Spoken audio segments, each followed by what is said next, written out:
Hello students, welcome to this lecture. This is the lecture I think number I have not mentioned, lecture 22 I think or 23. Okay, so today we have completed Laplace transformation. We have completed the simple mathematical portion of Laplace transformation and we have completed the theorems also. Now today we will start Laplace of electrical circuits. You can see the heading Laplace of electrical circuits. तो एक electrical circuits में क्या क्या होता है आप जानते हैं. Voltage source, current source, resistance, then you have inductor and then you have capacitor. Alright, तो वोल्टेज सोर्स और करंट सोर्स के बारे में अभी मैं बात करता हूँ बाद में. पहले मैं बात करता हूँ रेजिस्टेंस के बारे में, इंडक्टेंस के बारे में एंड कैपेसिटेंस के बारे में. तो स्टूडेंट्स, अगर एक रेजिस्टेंस में करंट जाएगा तो हम उस रेजिस्टेंस में एंट्री वाले करंट को बोलते हैं आई, सपोज आई आर यानी आई resistive current.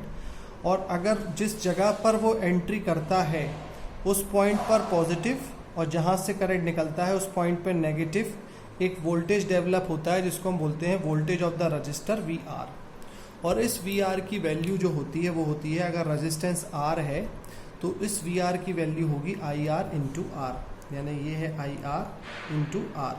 This is V R developed. और अगर मैं इसी फॉर्मूले से आई निकाल लूँ तो होता है वी बाई आर. तो ये आप जानते हो. इसी प्रकार अगर मैं इंडक्टर की बात करूँ तो इंडक्टर में अगर करंट जाता है इंडक्टर में प्लस माइनस एल में तो V voltage V L develop होता है और उसका फॉर्मूला अलग होता है. एल इंटू आई की जगह L D I by D T, ये हम पढ़ चुके हैं ये सब. और करंट की वैल्यू हो जाएगी integral V by L D T plus a constant K. ऐसे ही अगर मैं कैपेसिटर के बारे में बताऊं तो अगर current is entering a capacitor C तो that will develop plus minus V C, और वी सी बराबर 1/c integration I D T plus a constant के. तो आई बराबर हो जाएगा मेरा c into D V by D T. Is it clear? अब लाप्लास ट्रांसफॉर्मेशंस क्या होता है वो पढ़ते हैं. What is this Laplace? Laplace ने क्या बोला था? लाप्लास ने बोला था कि मुझे ना ये इंटीग्रेशन पसंद है ना डिफरेंशिएशन, में सब कुछ एक सिंपल एल्जेब्रिक फॉर्म में चाहता हूँ. तो एक सिंपल एल्जेब्रिक फॉर्म में अगर मैं लाप्लास फॉर्म में अगर इक्वेशन लिखूंगा तो कैसे लिखूंगा वो देखिए. वी आर जो वोल्टेज डेवलप है तो उसमें आ जाता है V R of S equal to I of S into R. बस रिप्रेजेंटेशन है इन द लाप्लास डोमेन. और इसी प्रकार I of S equal to V R of S voltage develop in the resistance divided by R. ये अब बहुत easily आपको समझ में आ गया होगा क्योंकि इसमें करने के लिए कुछ भी नहीं था. लेकिन अब इंडक्टर के केस में देखते हैं.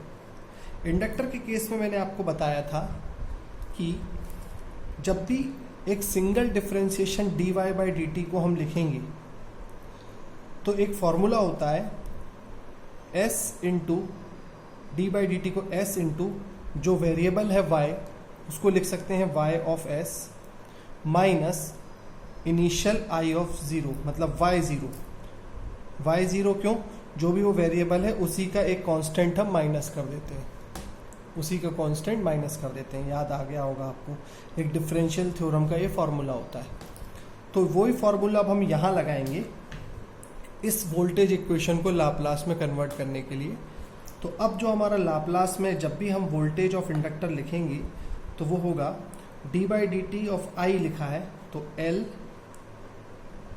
S into I of S bracket में, मतलब डी बाई डी टी को लिख रहा हूँ ना, एल तो मल्टीप्लाई पूरे में है तो अकेला डी बाई डी टी को लिख रहा हूँ तो S into I of S minus I zero, ये आ जाएगा. तो अगर मैं इसको ओपन करूं तो मुझे मिल जाएगा S L I of S minus I zero into L.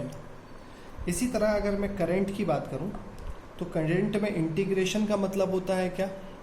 Integration का मतलब होता है 1/s और कांस्टेंट का लाप्लास होता है k/s। और यहाँ पर कांस्टेंट v के ही टर्म्स में आएगा क्योंकि v वेरिएबल है। तो इसका मतलब ये हुआ कि i of s equal to हो रहा है v ऑफ s। इंटीग्रेशन का मतलब 1/s, तो मैं डिनोमिनेटर में लिख लेता हूँ SL plus v0, initial v0 constant मान लेता हूँ, डिवाइडेड बाय s। अगर आप इस इक्वेशंस को सॉल्व करोगे आगे, S L I of S minus L I zero, और यहाँ से आई ऑफ एस की वैल्यू इसको यहाँ ट्रांसफ़र करके निकालोगे तो वो भी यही निकलेगी। कहने का मतलब ये कि या तो आप इन दोनों फॉर्मूलेस को, वोल्टेज ऑफ इंडक्टर और करंट ऑफ इंडक्टर को याद कर लो, और या तो इस कॉन्सेप्ट को हमेशा याद रखो जो मैं रखे रहता हूँ, इससे कभी भी हम भूलते नहीं हैं चीज़ें। ठीक है। इसी प्रकार अगर मैं अब आपसे बोलूँ कैपेसिटर का वोल्टेज और करंट इक्वेशन डिराइव करके बताओ, तो आप यहाँ पर बोलेंगे V C of S equal to integration का मतलब 1/s equal to 1/sc I of S plus K. I of S है तो के भी इनिशियल आई ज़ीरो बाई, मतलब कांस्टेंट को हम के मानेंगे, यहाँ पर के कांस्टेंट को हम करंट मानेंगे क्योंकि हम करंट की वैल्यूज में ही इसको कंटिन्यू करेंगे, क्योंकि यहाँ पे आई ऑफ एस था तो plus I zero by S आ जाएगा। और अगर मैं इसका डिराइव करूँ तो आई ऑफ एस यहाँ से भी डिराइव करेंगे तो वही आएगा, लेकिन अपन यहाँ पे कर लेते हैं सी, इसका वैल्यू हो जाएगा, डिफरेंशिएशन ऑफ वोल्टेज का वैल्यू क्या हो जाएगा, S into V of S minus V zero, initial voltage of, ये हो जाएगा। और अगर आप इसको आगे जगह है यहाँ पर तो मैं लिखने के लिए कर देता हूँ S C V of S minus C into V zero. ये हो गया मेरा आई ऑफ एस। तो यहाँ आपको ये समझ में आ गया कि कैसे हम रेजिस्टेंस, इंडक्टेंस और कैपेसिटेंस के लाप्लास ट्रांसफॉर्मेशंस लिख सकते हैं। अब बात करते हैं, मैं इसको आप नोट कर लीजिएगा। अब मैं बात करता हूँ वोल्टेज सोर्स की और करंट सोर्स की। अगर वोल्टेज सोर्स एक कांस्टेंट सोर्स है, कांस्टेंट सोर्स है, अगर बोथ की बात कर लेता हूँ, अगर वोल्टेज और करंट सोर्सेस, ये दोनों सोर्सेज अगर कांस्टेंट सोर्स हैं, कांस्टेंट सोर्स का मतलब आप समझ गए होंगे डीसी सोर्स, जिनकी वैल्यू चेंज नहीं होती, तो उनको हम लाप्लास में रिप्रेजेंट करेंगे। Suppose DC source we have a battery of 10 volt, तो इसको लाप्लास में बोला जाएगा 10/s। ओके। और अगर मेरे पास करंट सोर्स है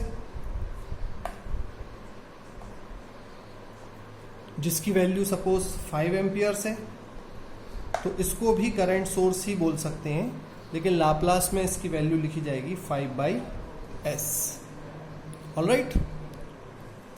अब अगर मेरे पास कांस्टेंट सोर्स की जगह पर ये कांस्टेंट सोर्स नहीं है, ये एक एसी सोर्स है या जो भी अदर सोर्स है, suppose this is a AC source, अगर ये एक एसी सोर्स है तो हम इसको ऐसे रिप्रेजेंट कर सकते हैं, और ये रिप्रेजेंटेशन हो जाएगा, मान लो हमारे पास है 10 sin ओमेगा टी। तो आप जानते हो 10 sin ओमेगा टी का लाप्लास क्या लिखना है, और वो होगा 10 इंटू a/s² प्लस a², यानी omega divided by s² plus omega square. This will be the representation in Laplace of this wave form. Of this AC source. अब आप सोच रहे होंगे कि सर वोल्टेज सोर्सेज में आपने कांस्टेंट सोर्स बता दिया, AC सोर्स बताया दिया, कोई और भी प्रोबेबिलिटी है क्या? तो बिल्कुल हमारे पास एक और पैरामीटर है सोर्सेज को स्टडी करने का। There are 3 more types of sources. अब हम वो लिखेंगे, there is a category of 3 special sources, 3 special sources apart from, which is apart, उनसे किससे अलग है? apart from DC and AC sources। मेरे पास 3 और भी सोर्सेज होते हैं जो नेटवर्क एनालिसिस में हमें पढ़ने होते हैं, जो कि ये AC और DC से अलग होंगी।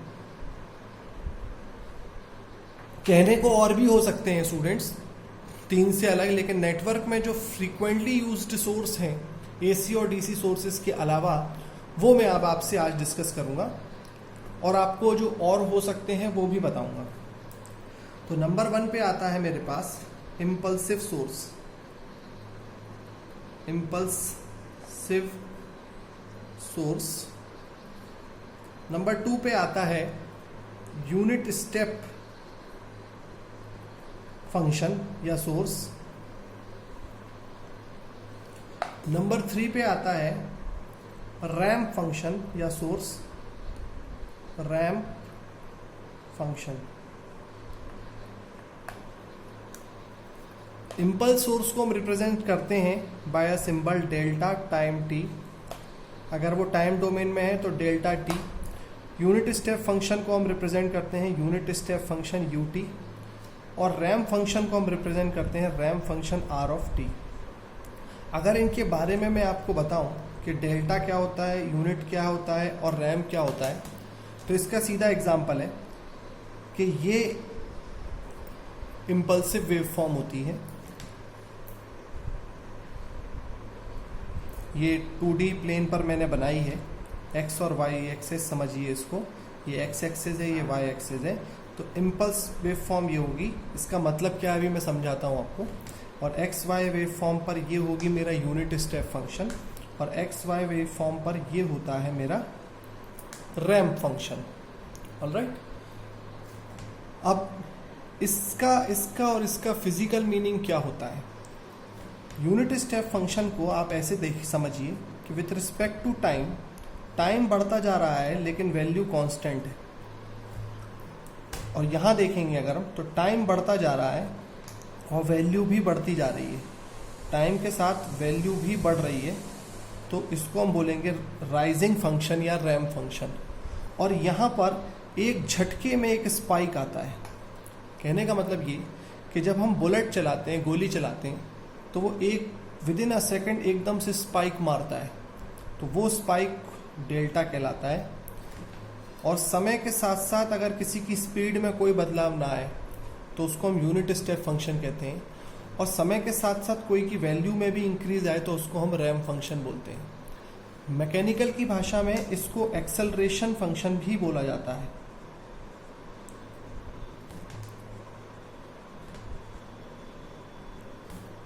और इसको वेलोसिटी फंक्शन बोला जाता है। ऑलराइट, और इसको हम पोजीशन फंक्शन बोल सकते हैं। एग्जाम्पल के तौर पे अगर एक पक्षी बर्ड पर, एक ये बर्ड है जो कि किसी पेड़ पर बैठा हुआ है, अगर वो उड़ना चाहता है तो वो एक झटके में उड़ता है, तो उस समय वो इम्पल्सिव बिहेव करता है और हवा में जाने के बाद वो कांस्टेंट अपनी स्पीड से घूमता रहता है। और फिर जब कोई उस पर बाधा नज़र आती है और वो आसमानों की और ऊंचाइयों पर जाना चाहता है तो वो कंटिन्यूसली अपनी स्पीड बढ़ाता है। तो एक मूवमेंट में हम इन सारे फंक्शंस को इमेजिन कर सकते हैं। अब इनका आपस में एक रिलेशनशिप होता है जो हमें जानना ज़रूरी है मैथमेटिकली। मैथमेटिकल रिलेशन,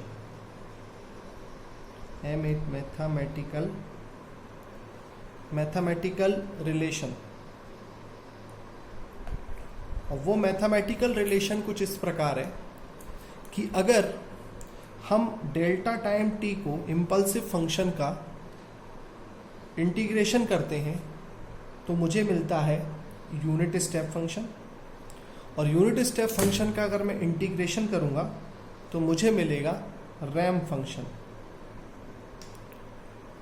इसी प्रकार अगर मैं रैम्प का डिफरेंशिएशन करूंगा तो मुझे मिलेगा यूनिट स्टेप फंक्शन, और यूनिट स्टेप फंक्शन का अगर मैं डिफरेंशिएशन करूंगा तो मुझे मिलेगा इम्पल्स फंक्शन।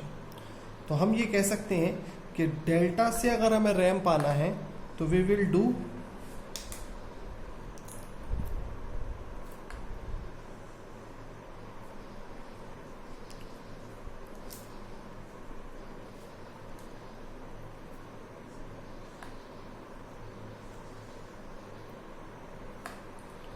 अगर मुझे नीचे से ऊपर जाना है तो वी विल डू डिफरेंशिएशन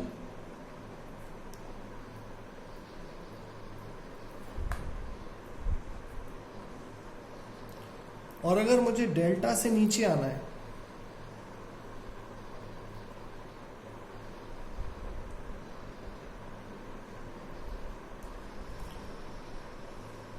तो मैं क्या करूंगा, आई विल डू इंटीग्रेशन। इस बात को ऐसे भी समझा जा सकता है कि अगर एक एग्जाम्पल के तौर पे एक बेहतर एग्जाम्पल मैं आपको देने की कोशिश करता हूँ कि अगर एक इंडक्टर में, दिस इज अ इंडक्टर, अगर एक इंडक्टर में एक करंट जा रहा है जिसकी वैल्यू है 5 UT, मतलब वो एक यूनिट स्टेप करंट है, तो फाइंड द वोल्टेज वेव, और आपको ऑप्शन गिवन है नंबर 1 कि क्या वो एक रैंप होगी, क्या वो इम्पल्स होगी, या वो पैराबोलिक होगी, या नन ऑफ दीज होगी। ठीक है, तो आप जानते हो इसका सॉल्यूशन कैसे कर सकते हैं। हमें मालूम है वोल्टेज ऑफ द इंडक्टर का फॉर्मूला होता है L into differentiation of the current, और डिफ्रेंसिएशन अगर हम करंट का करेंगे तो हमें क्या मिलेगा, यानी कि अगर हम differentiation of unit step function करते हैं तो आप देख सकते हो यूनिट का डिफ्रेंसिएशन करने से हमको मिलता है इम्पल्स, तो ऑप्शन में हमें आ जाएगा इम्पल्स। यह आपको समझ में आ गया होगा। इसी प्रकार मैं अगर आपको एक होमवर्क के तौर पे अभी दूं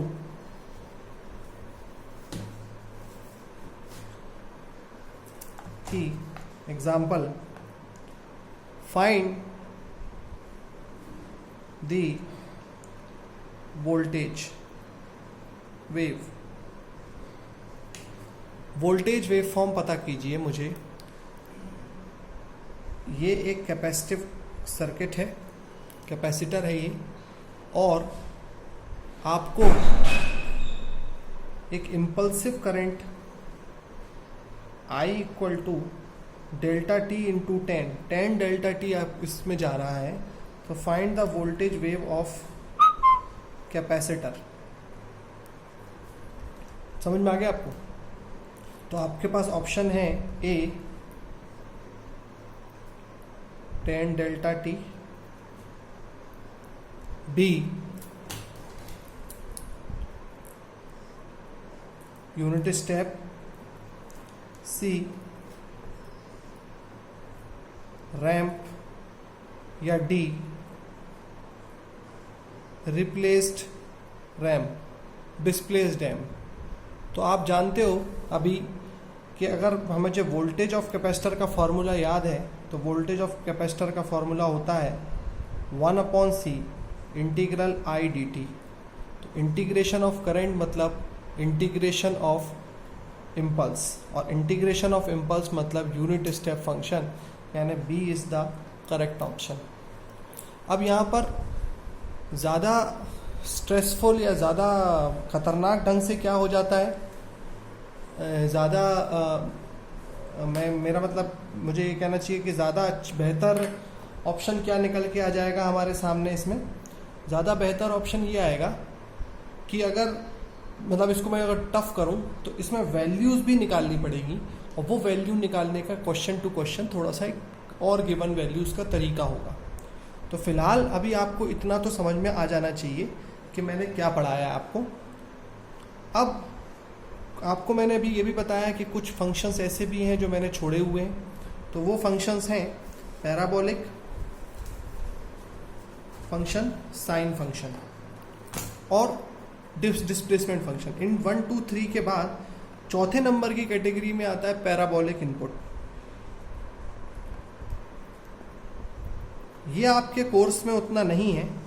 पैराबोलिक का इनपुट का साइन होता है ऐसा, और रैम्प के बाद की कैटेगरी होती है पैराबोलिक। मतलब अगर हम इम्पल्स से यूनिट से रैम्प जा रहे हैं तो रैम्प के इंटीग्रेशन से हम पैराबोला में पहुंच जाएंगे, और इस तरह से डिफरेंशिएशन में ये पैराबोला से हम इम्पल्स पहुंच जाएंगे। But in this course we will see only these 3 types of function, that is impulse,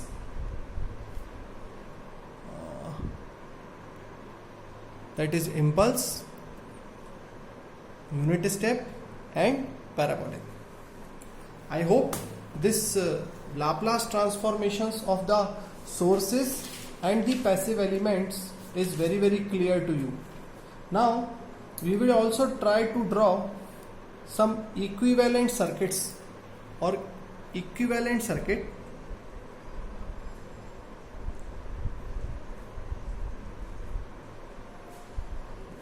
of passive elements, equivalent circuits of passive elements। और equivalent circuits क्या हैं? equivalent circuits हैं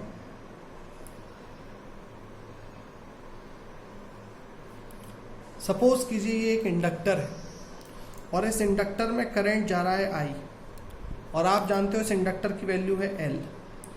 तो मैंने आपको बताया कि अगर आपको इसका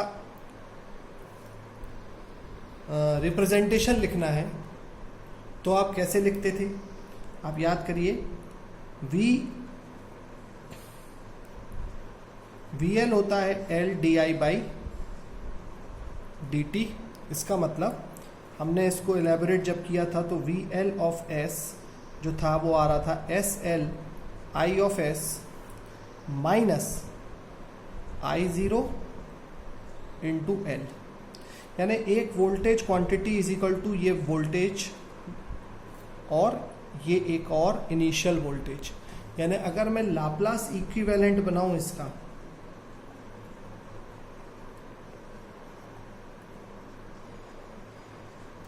तो लाप्लास इक्विवेलेंट क्या बनेगा? लाप्लास इक्विवेलेंट में वोल्टेज सोर्स की जब हम इक्वेशन लिखते हैं वोल्टेज की, तो इसका मतलब क्या होता है कि वो सीरीज में लगा है, और यहाँ पर I ऑफ S है, यहाँ पर I ऑफ S करंट नहीं है। अब मुझे इस इक्वेशन को मैच कराना है।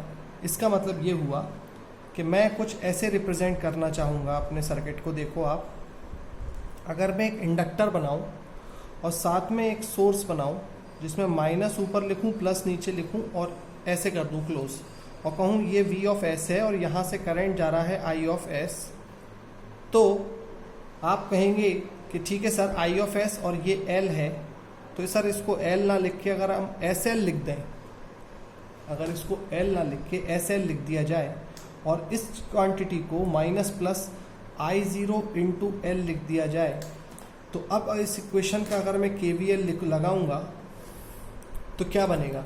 V of S is equal to I of S into SL minus I0 into L।